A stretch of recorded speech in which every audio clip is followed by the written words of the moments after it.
Assalamualaikum warahmatullahi wabarakatuh. Halo pemirsa, selamat hari Minggu. Kita bertemu kembali di Lintas Banua Sepekan minggu ini. Tak terasa kita sudah memasuki bulan Juni tahun 2022 dan kita bertemu di edisi 5 Juni 2022. Sejumlah informasi dan ragam peristiwa menarik yang terjadi di seputaran Kota Banjarmasin dan sekitarnya telah kami siapkan dan akan kami hadirkan ke hadapan Anda. Baik pemirsa, kali ini bersama saya Lini Astalina. Mari kita ikuti Lintas Banua Sepekan selengkapnya.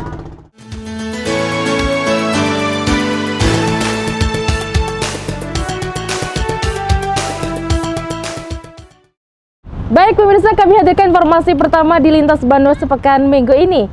Pemerintah Provinsi Kalimantan Selatan melalui Dinas Perkebunan dan Peternakan terus menggencarkan program sistem integrasi kelapa sawit sapi berbasis kemitraan usaha ternak inti plasma di Kalimantan Selatan.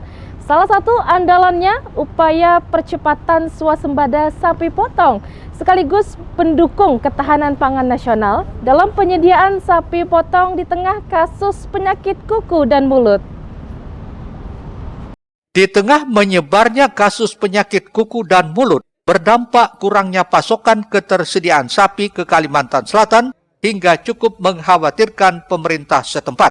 Dengan kondisi itu, Dinas Perkebunan dan Peternakan meyakini ketersediaan sapi, khususnya sapi potong, akan terus tersedia dengan program sistem integrasi kelapa sawit sapi berbasis kemitraan usaha ternak inti plasma atau Siskaku Intip yang berhasil dilaksanakan di beberapa daerah.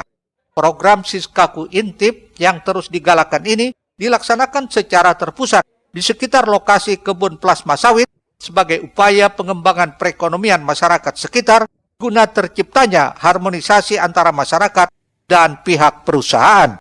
Dengan visi Gubernur Kalimantan Selatan Syahbiri Nur yakni maju atau makmur sejahtera dan berkelanjutan sebagai pintu gerbang ibu kota negara IKN Nusantara.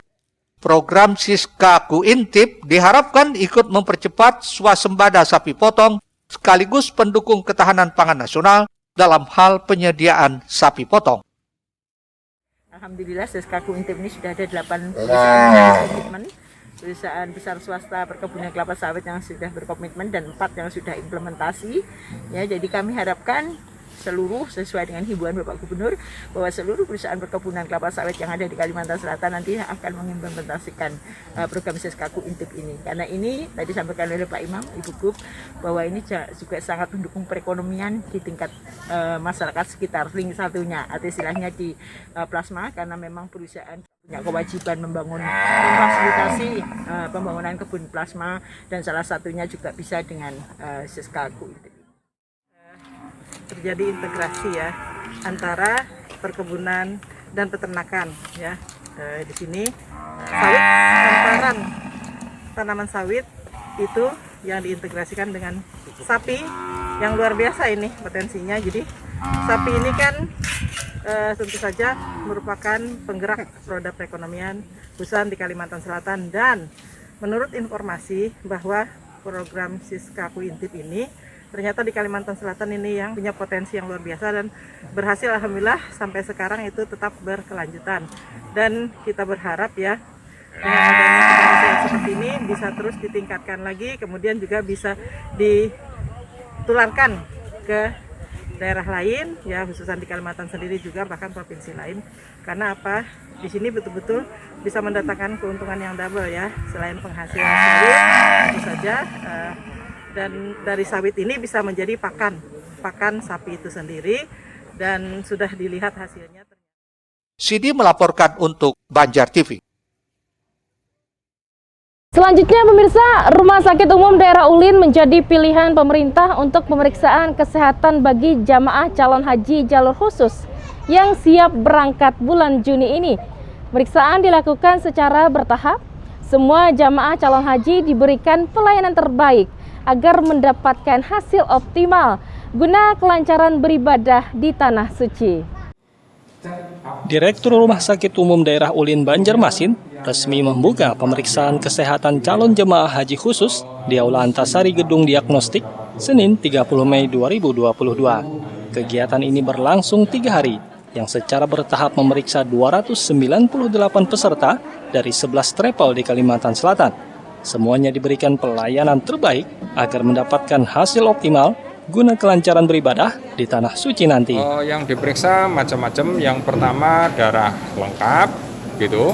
Kemudian urin lengkap, terus foto paru-paru, pemeriksaan EKG jantung, dan apabila EKG-nya meragukan maka akan dilanjutkan dengan treadmill. Jadi tergantung dari kondisi fisik pasien. Kemudian dilakukan penyuntikan vaksin meningitis, gitu ya. Dan kalau itu semua sudah, maka kita evaluasi oleh tim dokter di Rumah Sakit Ulin. Apabila sehat, bisa dinyatakan sebagai calon jamaah yang dalam keadaan sehat. Di antara yang mengikuti pemeriksaan ini, ternyata ada yang masih berusia 27 tahun. Ia pun mengaku sangat bersyukur mendapat jadwal keberangkatan tahun ini usai tertunda akibat pandemi. Sangat bersyukur banget Pak, alhamdulillah dipanggil di usia muda. Kesehatannya juga insya Allah, terus senang juga bisa berangkat sama Kuitan kayak gitu. Mudahan doa-doanya terjabah, hajatnya terkabulkan, jadi haji yang makbul. Kebanyakan para peserta ini mengantre sekitar 7 tahun, 2 tahun lebih lama akibat terdampak COVID-19.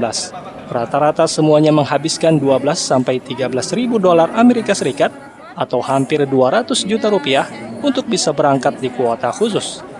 Seluruhnya menjalani pemeriksaan menyeluruh, termasuk kesehatan fisik. Ahmad Makmur, Banjar TV. Kita beralih ke informasi lain, pemirsa. Wali Kota Ibnu Sina meresmikan Puskesmas Pengurus baru di kawasan Jalan Prona 1, Banjarmasin Selatan. Harapannya lewat peningkatan sarana dan prasarana kesehatan yang cukup representatif ini, pelayanan kesehatan terhadap masyarakat semakin maksimal. Prosesi penandatanganan prasasti dan pemotongan pita oleh Wali Kota Ibnu Sina menandai diresmikannya gedung baru Puskesmas Pengurus baru Jalan Prona 1, Banjarmasin Selatan. Usai meresmikan, Ibnu juga menyempatkan diri memantau satu persatu ruangan dan fasilitas yang ada seperti ruang poliklinik hingga ruang pemeriksaan gigi. Kepada awak media, Ibnu menyatakan dengan telah diresmikannya gedung Puskesmas Pengurus baru yang lebih representatif ini dapat meningkatkan pelayanan yang maksimal kepada masyarakat.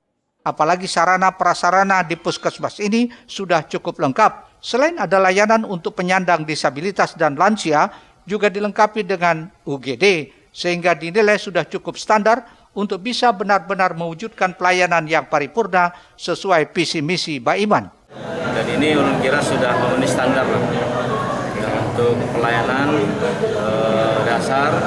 Itu adalah kewajiban dari pemerintah kepada pemerintah memberikan pelayanan kepada masyarakat. Dimanfaatkan dengan sebaik-baiknya, tetap semangat, semoga pandemi segera berakhir, dan tolong dijaga, dirawat bangunan ini supaya tetap bagus. Kalau perlu dipercantik lagi supaya nyaman suasananya, dan mudah-mudahan bisa menjadi betul-betul pusat layanan kesehatan supaya sehat warganya ada di sini. Sementara itu, Kepala Dinas Kesehatan Kota Banjarmasin M. Ramadan menyatakan Puskesmas Pengurus baru yang telah diresmikan akan melayani 2 kelurahan, yakni Kelurahan Pengurus Baru dan Morong Raya.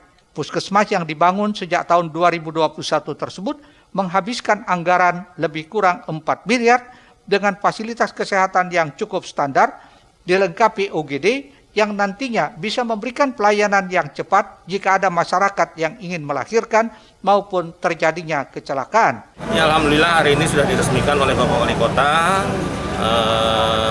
Puskesmas Pengurus baru yang menaungi 2 kelurahan, Kelurahan Pengurus Baru dan Kelurahan Pemurung Raya.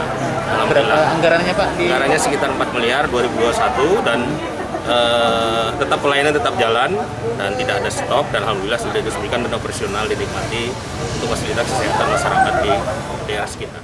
Lebih jauh, Ramadan menyatakan kedepannya Dinas Kesehatan akan terus berupaya meningkatkan pelayanan kesehatan, termasuk di tahun ini akan merenovasi Puskesmas Mantuil di Banjarmasin Selatan. Mohail, Banjar TV.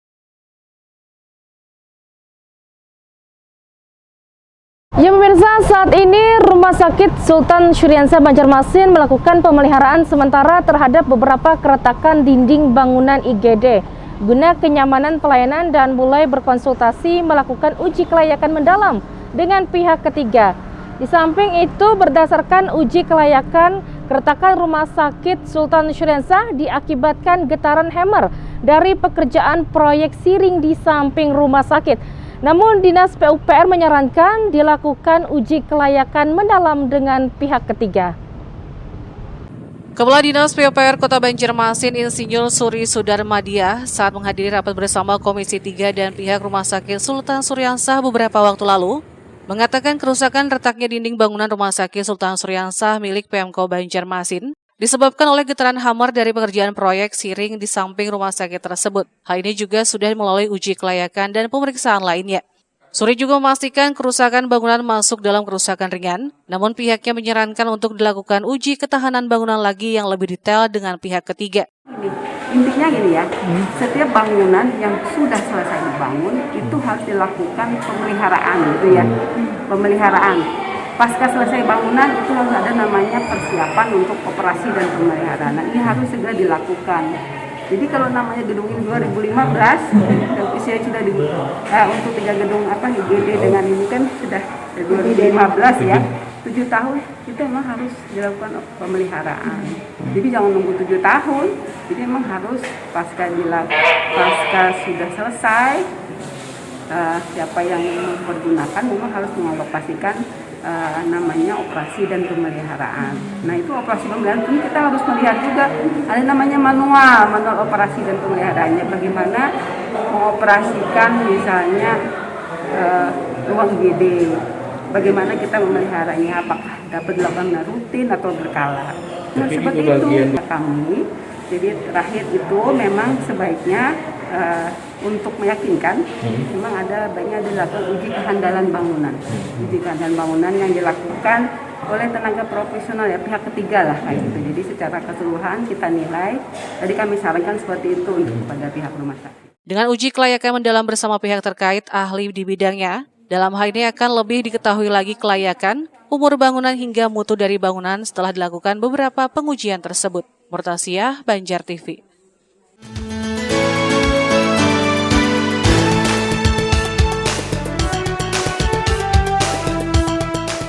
Sementara itu, pihak rumah sakit saat dikonfirmasi langsung dengan Direktur Rumah Sakit Sultan Syuriansah Syaukani, menyebutkan pihaknya sudah menerima usulan dari Dinas PUPR Kota Banjarmasin untuk segera berkoordinasi dengan pihak ketiga ahli di bidangnya untuk segera melakukan uji kelayakan mendalam terhadap beberapa keretakan di bagian tertentu rumah sakit milik pemerintah kota tersebut. Namun pihaknya juga harus berkonsultasi dengan berbagai pihak termasuk anggaran.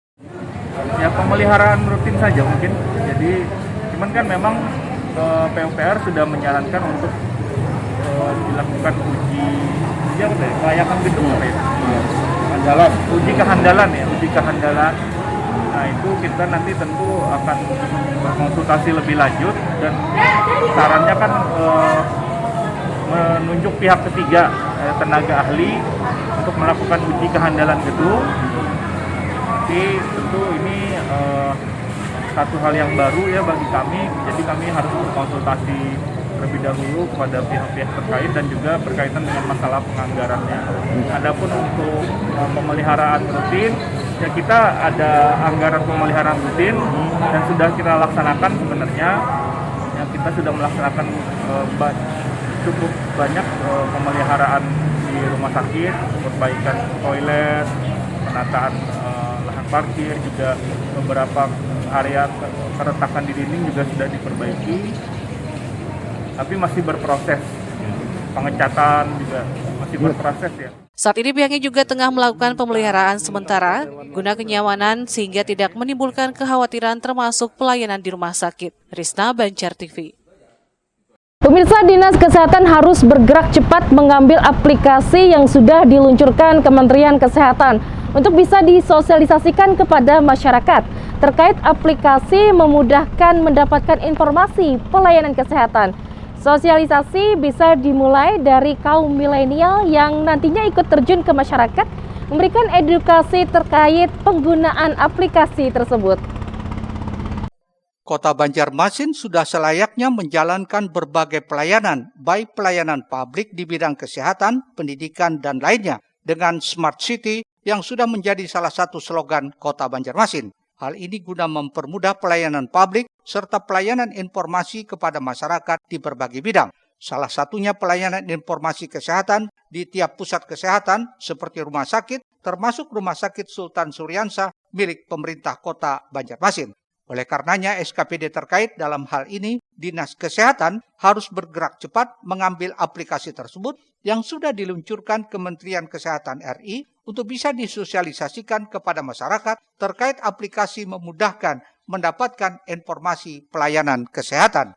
Ini seperti disampaikan anggota DPRD Kota Banjarmasin, Sukrowardi, dari fraksi Golkar, usai meninjau Rumah Sakit Sultan Syuriansah beberapa waktu lalu.